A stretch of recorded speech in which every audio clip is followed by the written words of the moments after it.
নমস্কার বন্ধুরা, আজকে আবার চলে এলাম নতুন আরেকটা ভিডিও নিয়ে। আর আমার এই নতুন ভিডিওতে তোমাদের অনেক অনেক স্বাগত জানাই।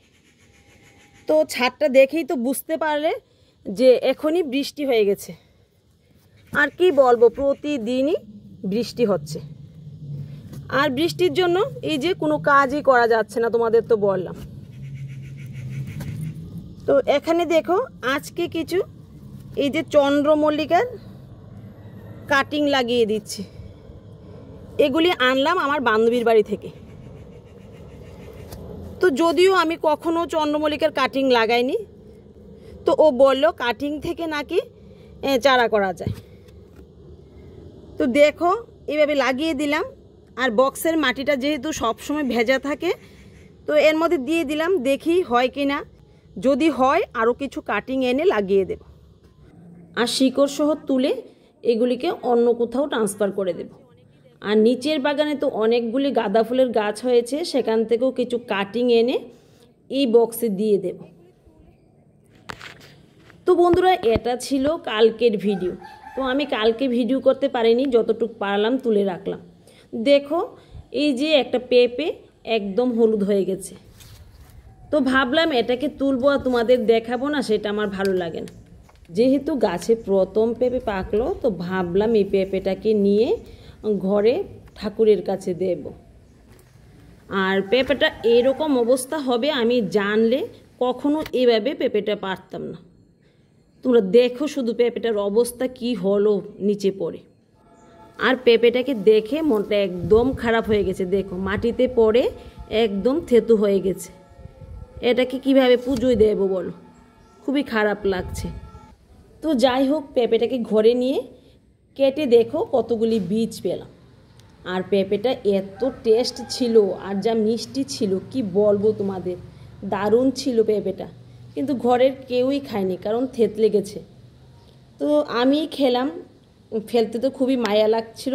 আর এত মিষ্টি কি বলবো, আমি যদি পারতাম না খেতে তাহলে কিন্তু আমি জুস বানিয়ে খেয়ে নিতাম। খুবই টেস্ট ছিল। আর বীজ পেলাম অনেকগুলি। দেখো, বীজগুলি আমি শুকিয়ে রেখে দেব, যখন বৃষ্টি কমবে এগুলিকে লাগিয়ে দেব। আর এই যে তোমাদের দেখাচ্ছি, এই বীজগুলি তোমরা যখন পেঁপে থেকে বের করে ডাইরেক্ট লাগিয়ে দেবে, তখন এইভাবে বীজের উপর একটা পর্দা থাকে, সেই পর্দাগুলিকে সরিয়ে তারপর লাগাবে। তাহলে গাছটা মানে বীজটা একটু তাড়াতাড়ি অঙ্কুর দিবে। তো বন্ধুরা, আজকেও কিছু কিচেন ওয়েস্ট নিয়ে আসলাম। আর কালকে যে পেঁপেটা আমি কেটেছিলাম তার কিছু বীজও এখানে দিয়ে দেব কিচেন ওয়েস্টের সাথে। ভেজা থাকবে, তো এক দুইটা চারা অন্তত পক্ষে উঠবে। আর দেখি নিচে কবে বাকি বীজগুলি ফেলি, মানে লাগাই। আর তোমরা তো দেখলে এই বক্সের আগাছাগুলি কিন্তু আমি একদম পরিষ্কার করে নিয়েছিলাম। দেখো, আবার কিছুদিনের মধ্যে প্রচুর পরিমাণে এই যে আগাছা হয়ে গেছে। তো কিছু করার নেই, সেগুলিকে পরিষ্কার করে আবার এই যে দেখো পেঁপের খোসাগুলি, এর মধ্যে কিন্তু কিছু বীজও রয়ে গেছে, তো এর উপর দিয়ে দেব। আর এখানে কিছু ডাঁটা শাকও ছিল, গতদিন তো দেখলে ডাঁটা শাক তুললাম, কিন্তু খাওয়া হয়নি। আর এখানে দেখো কতগুলি বাসি ভাত ছিল, এই যে চা পাতা, লেবুর খোসা, ডিমের খোসা, আর একটা তোমাদের দেখাই। এই দেখো, এই জিনিসটাকে কি তোমরা চিনতে পারছো? দেখো, কখনো কি দেখেছো? এটা হলো বাঁশকুড়ুল। মানে বাঁশ যখন ছোট অবস্থায় থাকে সেগুলিকে ছাল ছাড়িয়ে এখানে বিক্রি করা হয়। এটা হলো আমাদের ত্রিপুরা রাজ্যের একদম ফেমাস খাবার। আর রান্না করে তো খেতে দারুণ লাগে, খুবই ভালো লাগে আমাদের কাছে। শুটকি মাছ দিয়ে বলো, নিরামিষ বলো, মাছ দিয়ে বলো, যে কোনোভাবে এই বাঁশকুড়ুলগুলিকে খাওয়া যায়। আর এগুলি বড় হয়ে বড় বড় বাঁশে পরিণত হয়। তো এবার চলে এলাম নিচের বাগানে। আর দেখো, আমার হাঁস মুরগিগুলি কি সুন্দর খাবার খাচ্ছে। আর চলে এলাম এই যে ভাতের ফ্যানটা নিয়ে। এখানে 2 দিনের ভাতের ফ্যান জমা করানো আছে। আর এখানে ঝিঙে গাছটাতে তো ঝিঙে আসলো, এই প্রথম ঝিঙে।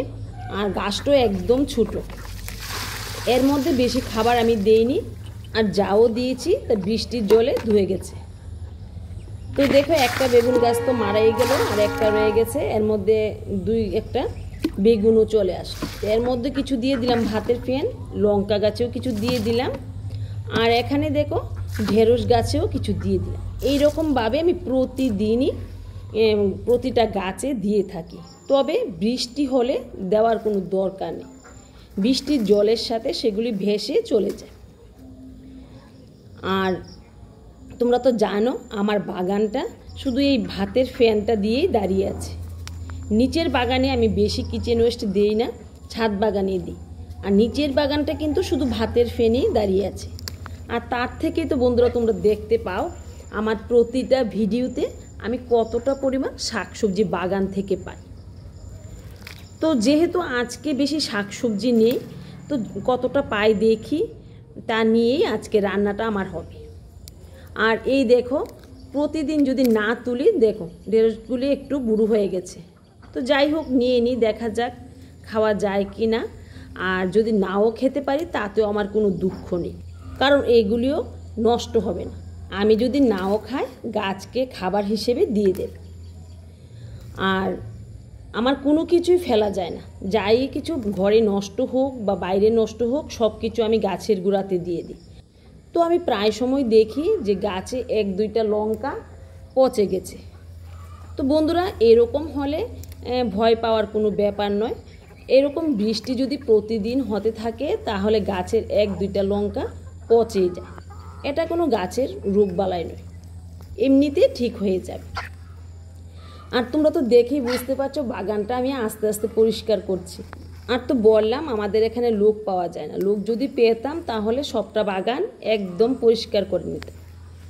তারপর আবার সবটা বাগান যে একদম পরিষ্কার করে নেব, খাবো কি? বাগানের সবগুলি যদি তুলে ফেলি, যাই 1-2টা দিচ্ছে তাও খেতে পারবো না, কারণ এখন যে পরিমাণ বৃষ্টি হচ্ছে কোনো বীজ লাগিয়েই টেকানো যাচ্ছে না। তবে এবার একদম হচ্ছে না সেটাও নয়, মাঝে মধ্যে 1-2টা চারা হয়েও যাচ্ছে। তো যাই হোক, আস্তে আস্তে বাগানের কাজ করি, কারণ এত সহজে বৃষ্টি কিন্তু যাবে না। যেরকম দেখা যাচ্ছে প্রতিদিন 1-2বার বৃষ্টি হয়েই যাচ্ছে। এই দেখলাম রোদ উঠলো, আবার দেখা যায় আধ ঘন্টা কিংবা 1 ঘন্টা পর আবার ভীষণ বৃষ্টি শুরু হয়ে যায়।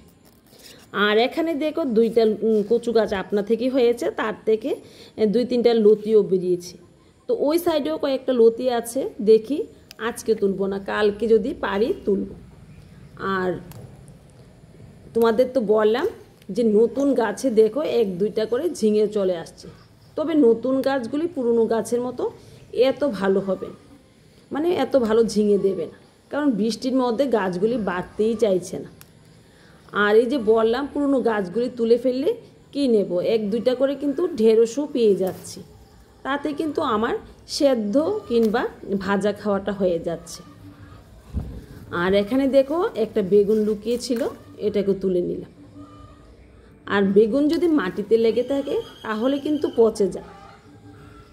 তো যাই হোক, আজকে অনেকগুলি ঢেঁড়স পেয়ে গেলাম। আর এখানে দেখো ডাঁটা গাছটা অনেকগুলি ফুল চলে আসলো। তো একটু রোদ উঠলে সে ফুলগুলি তুলে আবার বীজের জন্য রেখে দেব। আর এখান থেকে পেয়ে গেলাম একটা কত বড় গন্ধরাজ লেবু, আর যা দারুণ সেন্ট তোমাদের কি বলবো। আর এই দেখো বানরের জন্য কত কিছু করতে হয়। বাজারের পুরনো একটা ব্যাগ দিয়ে এই 2টা জালিকে আমি বেঁধে রেখেছিলাম। তো দেখো একটা জালি কিন্তু ভালোই বড় হয়ে গেছে, এটা ভাজা খাওয়া যাবে, এটাকে আজকে তুলে নেব। আর পাশের ছোটোটা দেখি আরেক দিন তুলব। তো কিছু তো আনিনি, এমনিতেই ভেঙে নিলাম। দেখো কত সুন্দর হয়েছে, জালিটা পোকাও আক্রমণ করতে পারেনি। তো বন্ধুরা ভেবেছিলাম কিছু কচু শাক তুলে নেব, বাড়িতে তো প্রচুর পরিমাণ কচু শাক আছে। তো আকাশটা কিন্তু একদম অন্ধকার হয়ে গেছে, আর মনে হচ্ছে এখনই বৃষ্টি চলে আসবে। তো বাগানে তো বেশি সবজি নেই, তারপরও দেখো অনেকগুলি সবজি পেয়ে গেলাম। আজকে রান্নাটা মোটামুটি হয়ে যাবে। ঠিক আছে, দেখা হবে অন্য দিন।